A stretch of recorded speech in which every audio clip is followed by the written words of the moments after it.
नमस्कार दोस्तों, मेरा नाम निपुण जोशी है और आज इस वीडियो में मैं आप लोगों के साथ हस्तरेखा से जुड़े एक और विषय पे चर्चा करूंगा। देखिए दोस्तों, जब भी हम लोग बात करते हैं हस्तरेखा के माध्यम से होने वाली घटनाओं को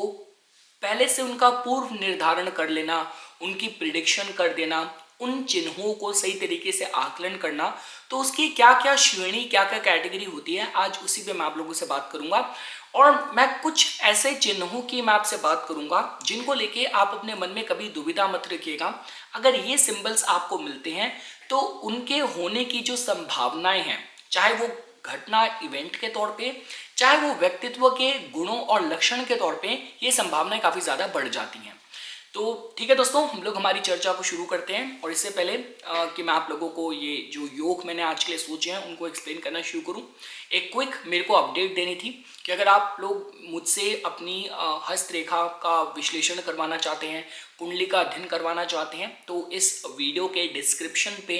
जो रीडिंग बुक करने का जो लिंक है वहाँ के उसके थ्रू आप लोग कंसल्टेशन बुक कर सकते हैं, या फिर आप जो नंबर्स यहाँ पे रिफ्लेक्ट हो रहे हैं डिस्क्रिप्शन में भी मेंशन्ड है, उनके थ्रू भी आप एक मतलब पेड कंसल्टेशन के लिए आप मेरे से संपर्क साध सकते हैं। अगर आप मेरे से हस्तरेखा ज्योतिष अगर सीखना चाहते हैं ऑनलाइन जूम क्लासेस के थ्रू, तो भी आप संपर्क साध सकते हैं। अगर आप ऑलरेडी वैंकूवर में रह रहे हैं, इन पर्सन भी अगर मुझसे ज्योतिष या अंक ज्योतिष या आपका हस्तरेखा सीखना चाहते हैं, तो भी आप मेरे से संपर्क साध सकते हैं। अब ठीक है दोस्तों, हम लोग हमारी चर्चा को शुरू करते हैं। देखिए दोस्तों, आप इस बात को समझिए, जब भी आप लोगों को ग्रहों का प्रभाव किसी व्यक्ति के जीवन में हस्तरेखा के माध्यम से समझना है, तो आप इसको इस तरीके से देखिए कि आपको सबसे पहले ये कैटेगराइजेशन करनी आनी चाहिए कि जितना हमारी कुंडली में, जैसे हम लोग बात करते हैं कि केंद्रा भाव को विष्णु स्थान कहा जाता है, त्रिकोण भाव को लक्ष्मी स्थान कहा जाता है, उस तरीके से हमारे हाथ में जो पर्वत हैं उनको सबसे ज़्यादा महत्व दिया जाता है ग्रह की ऊर्जा को किसी के व्यक्तित्व में समझने के लिए। देखिए दोस्तों, अगर मेरे को आपके पर्वतों को और हाथ की प्रमुख रेखाओं को और सेकेंडरी लाइंस को अगर एक कैटेगरी में मेरे को बताना हो इंसान की चेतना के आधार पे, तो आप ये देख सकते हैं कि जो सुपर कॉन्शियस है उसका प्रतिनिधित्व आपके हाथ के पर्वत करते हैं। इसके बाद जो आपके हाथ की जो प्राइमरी लाइंस हैं, जिनको हम लोग बोल सकते हैं आपकी लाइफ लाइन है, आपकी हेड लाइन है और आपकी हार्ट लाइन है, मतलब जीवन रेखा, मस्तिष्क रेखा और हृदय रेखा, ये आपकी जो कॉन्शियसनेस है उसके साथ जोड़ के देख सकते हैं। और जो सब कॉन्शियसनेस है उसके साथ आप अपनी जो सेकेंडरी लाइंस हैं, जो कि सूर्य रेखा, शनि रेखा और आपकी बुध रेखा, आप उसको जोड़ के देख सकते हैं। अब देखिए दोस्तों, मैं अब जल्दी आपके टॉपिक पे आ जाता हूँ, क्योंकि होता क्या है, आप में से काफ़ी लोग जो सिर्फ थंबनेल को देख के आए होंगे, जिनका हस्तरेखा को सीखने में रुचि नहीं है, वो लोग अब तक थोड़ा इम्पेशेंट होना शुरू हो गए होंगे। तो देखिए दोस्तों, सबसे पहली चीज़ है कि जो मैं आप लोगों को सिंबल्स अब बताऊंगा, वो अगर आपके हाथ के पर्वतों पे मैं उनका आपको मार्गदर्शन दे रहा हूँ, तो पर्वत में पाए जाने वाले चिन्ह इस तरीके से बताते हैं कि वो आपके व्यक्तित्व के गुण का निर्धारण करते हैं। बाकी अगर रेखाओं के थ्रू कुछ अगर आपके हाथ में योग बनते हैं, कुछ कॉम्बिनेशन बनते हैं, उसको आप जैसे चलती दशाओं या गोचर की तरह जोड़ के देख सकते हैं कि वो आने वाले समय में ये कोई एक्सटर्नल फैक्टर है। ये चाहे कोई दोस्त हो सकता है, ये कोई एकदम से कोई आकस्मिक अपॉर्चुनिटी हो सकती है जो आपके पास फल लेके आएगी। लेकिन जब हम लोग जब पर्वतों पे चिन्हों की बात करते हैं, तो वह आपके व्यक्तित्व के दुर्लभ जो गुण होते हैं उसके विषय में ज़्यादा जानकारी देता है। तो देखिए दोस्तों, सबसे पहला जो सिंबल है वो ये है कि अगर आपने सूर्य के पर्वत पे, देखिए ये आपकी जो अनामिका उंगली है, अनामिका उंगली के नीचे जो है सूर्य का पर्वत है, यहाँ पे अगर आप लोगों ने स्टार का सिंबल पाया, इसको अच्छा साइन कहा जाता है। ये इस विषय में बताता है कि देखिए सूर्य का पर्वत है, इसका मतलब कि ये आपके व्यक्तित्व के, आपके टैलेंट, आपकी प्रतिभा के बारे में बताता है। इससे पता चलता है कि वो लोग जिनके अंदर बहुत ज़्यादा आर्टिस्टिक गुण होते हैं और उसकी वजह से उनकी प्रतिभा एकदम से लाइमलाइट में आ जाती है, ये उसके विषय में जानकारी देता है। और देखिए दोस्तों, कहीं ना कहीं जैसे अगर हम सूर्य की बात करें, अगर आप इसको कुंडली से जोड़ के देखते हैं, पंचम भाव से अगर जोड़ के देखते हैं, तो ये एकदम से आपको स्टॉक मार्केट से, लॉटरी वगैरह इधर उधर से कुछ लाभ हो जाए, ये उसके विषय में भी जानकारी देता है। तो देखिए आप इस तरीके से देख सकते हैं कि स्टार का मतलब होता है कि वो आपकी ऊर्जा का एकदम से इंटेंसिफिकेशन कर देता है। तो अब ये चूंकि आपकी सूर्य के पर्वत पे हो रहा है, तो ये सारे गुण आपकी प्रतिभा, आपकी जो एक ऑरा है, आपका जो मैग्नेटिज्म है, उसके तौर पे आपके व्यक्तित्व में ये गुण रिफ्लेक्ट करें, आप ऐसे जोड़ के देख सकते हैं। देखिए दोस्तों, आजकल के ज़माने में जो लॉ ऑफ अट्रैक्शन की काफ़ी बात करी जाती है, तो अगर आपका सूर्य के पर्वत पे सूर्य की रेखा हुई या यहाँ पे एक स्टार का सिंबल हुआ, तो इस विषय में बताता है कि आपकी प्रतिभा में एकदम से लॉ ऑफ अट्रैक्शन काम करे, आप अपने प्रतिभा से अपनी तरफ और लोगों को आकर्षित कर पाएं और सारी अपॉर्चुनिटीज को आकर्षित कर पाएं, ये आपके अंदर प्रतिभा होगी। इसके बाद देखिए दोस्तों, अब आपके हाथ में जो ये कनिष्ठा उंगली है, जो लिटिल फिंगर है, इसके नीचे जो बुध का पर्वत होता है, अगर बुध के पर्वत पे आप लोगों ने ट्रायंगल का सिंबल पाया, देखिए ये मैंने काफ़ी उन सारे व्यक्तियों की हाथ में देखा है कि जो बहुत ही ज़्यादा, जिनका स्ट्रॉन्ग एकेडमिक लीनिंग होती है। जैसे अगर आप बात करते हैं कि जिन लोगों के या तो डिग्री क्वालिफिकेशन अच्छी होगी, या आजकल के ज़माने में भी जो लोग अगर ऑनलाइन सोशल मीडिया में भी काम करते हैं, तो बहुत ही इंटेलेक्चुअल, बहुत ही रिसर्चफुल काम करते हैं, कि मतलब जिनको देख के लगता है कि यार काफ़ी पढ़ाई लिखाई अच्छी करी होगी, काफ़ी पढ़े लिखे सब्जेक्ट पे, टॉपिक्स पे इंसान बात करता है, ये उसके विषय में बताता है।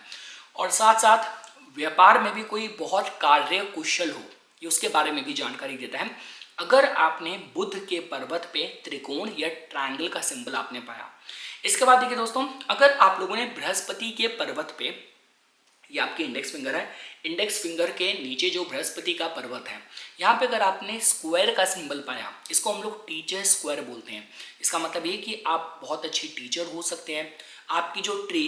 टीचिंग स्किल है वो बहुत अच्छी है, और किसी को भी बहुत जल्दी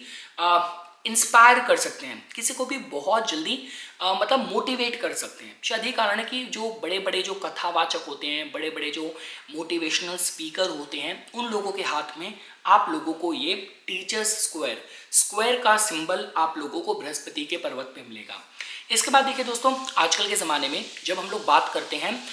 जो लोगों को स्टॉक मार्केट में और ट्रेडिंग वगैरह में जिन लोगों को बहुत ज़्यादा लाभ होता है, तो उसके माध्यम से हम लोग राहु के पर्वत पे काफ़ी जोर देते हैं। तो अगर आपने पाया कि आपके हाथ में राहु के पर्वत पे, या तो यहाँ पे आप लोगों ने ट्रायंगल का सिंबल पाया,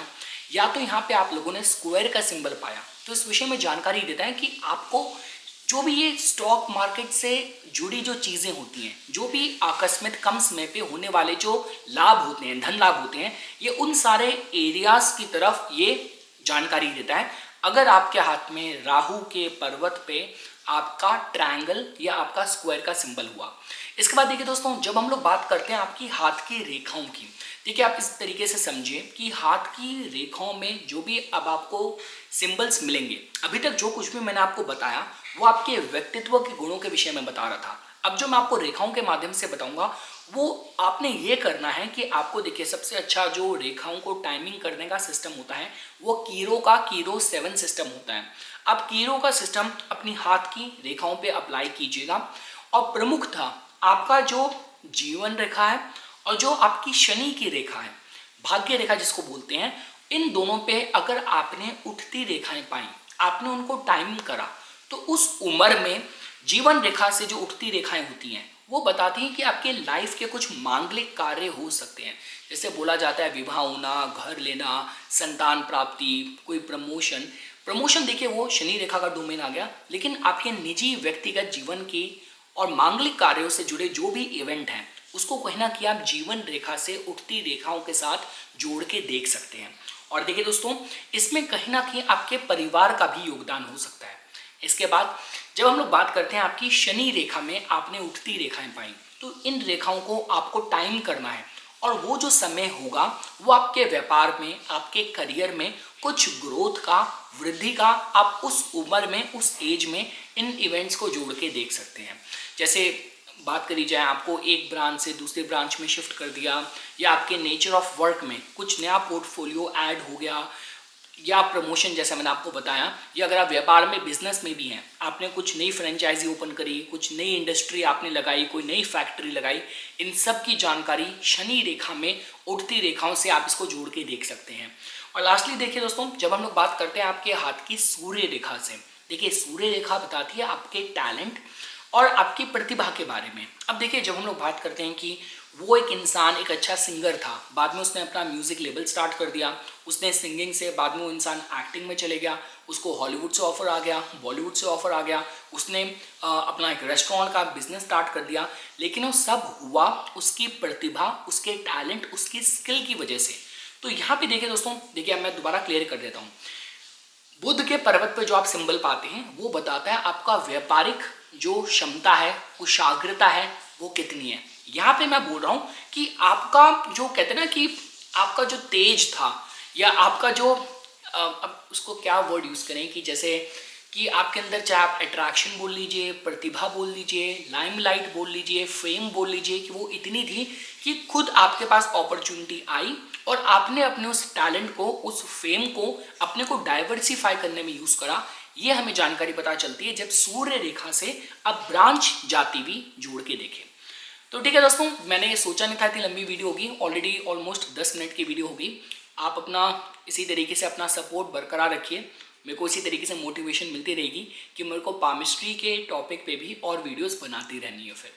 तो ठीक है दोस्तों, इसी तरीके की वीडियोस की समय समय पे अपडेट प्राप्त करने के लिए कृपया करके मेरा यूट्यूब चैनल सब्सक्राइब कीजिए और मुझे मेरे इंस्टाग्राम अकाउंट पे फॉलो कीजिए। धन्यवाद।